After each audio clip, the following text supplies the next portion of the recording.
Carson checked his watch for the third time in 10 minutes, sitting awkwardly at the corner table of the Celestial Garden restaurant.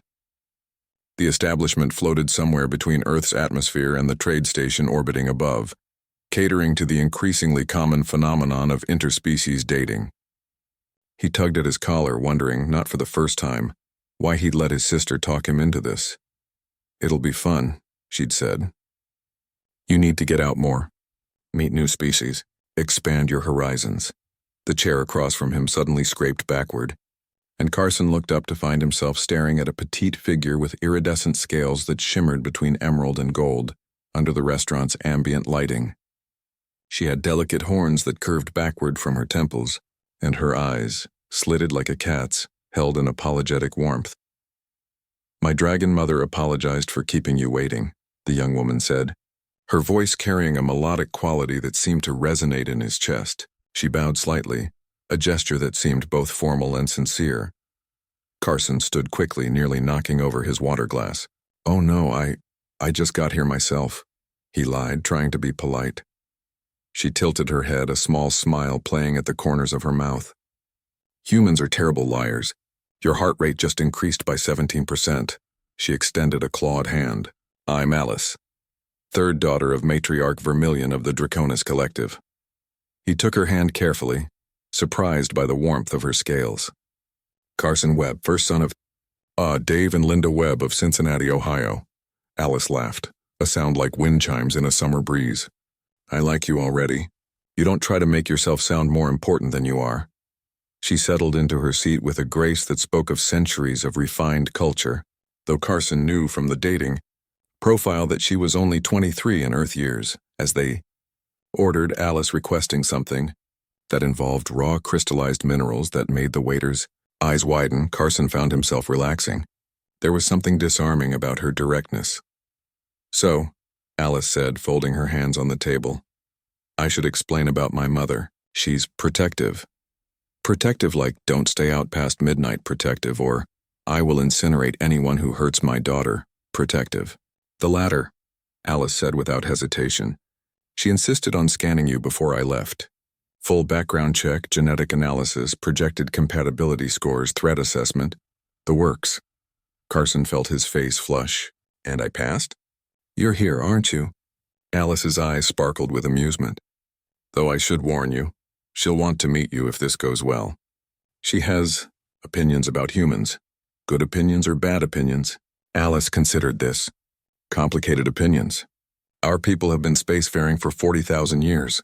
We've seen empires rise and fall, species evolve and go extinct. When humanity burst onto the galactic stage barely 2 centuries ago with your jury-rigged FTL drives and your stubborn refusal to accept that anything was impossible." She paused, searching for words. "Let's just say we noticed." "Noticed how?" Carson leaned forward, genuinely curious now. "Every other species, when they discovered they weren't alone in the universe, went through what we call the humbling," Alice explained. "They realized they were small, insignificant, late to a party that had been going on for eons. Most spent centuries just trying to catch up, to prove they deserved a seat at the table. And humans?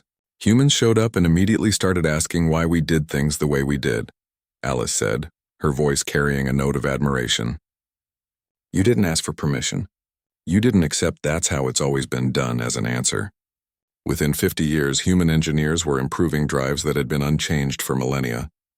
Human doctors were curing diseases we'd considered terminal. Human artists were creating works that made our ancient masters weep." Carson shifted uncomfortably. "That seems like it would make us pretty unpopular." "Oh, it did," Alice assured him. "Still does in some circles. But my mother, she sees it differently. She says humans have something most species lose after their first few thousand years. You have..." She struggled with the translation. "The word doesn't quite work in your language. It's like audacity mixed with hope, mixed with the absolute certainty that you can make things better if you just try hard enough." "Stubbornness?" Carson offered. "Divine stubbornness," Alice corrected with a grin. "The kind that lets you look at a problem that stumped civilizations for epochs and say, well, I've got a crazy idea." Their food arrived, and Carson watched in fascination as Alice delicately consumed what appeared to be crystallized tungsten, garnished with some kind of phosphorescent herb. She caught him staring. "First interspecies date?" she asked. "Is it that obvious? You keep looking at my food like you're trying to figure out if you should be polite and try some." She pushed her plate toward him. "Don't. Your digestive system would shut down in about 3 minutes." Carson laughed. "Good to know. So what made you want to date a human? I mean, He gestured vaguely at her. "You're basically royalty. You could probably date anyone in the galaxy." Alice's expression grew more serious. "Exactly. I could date a dozen eligible Draconis males who would treat me like a precious artifact to be preserved. Or I could date a Valorian prince who would write poetry about my scales for 300 years. Or," she stopped herself, "I've been alive for only 2 decades by your counting. But in my culture, that's young adulthood. I'm expected to start thinking about my future, about alliances, about continuing our bloodline. That sounds exhausting."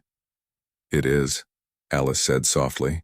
"So when my mother suggested that perhaps I should consider dating outside our species—" "Wait, your mother suggested this?" "She did." Alice's smile returned.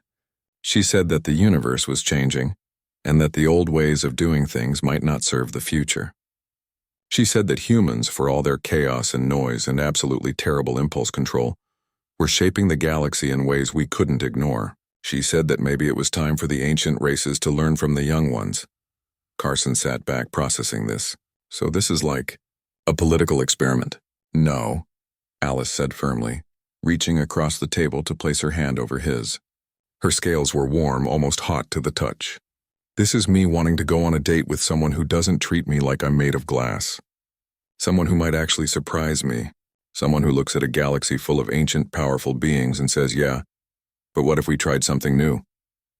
Carson turned his hand over, carefully interlacing his fingers with her clawed ones.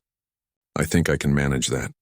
"Good," Alice said, "because I should probably mention that if this goes well, you'll need to pass my mother's formal evaluation. It involves fire.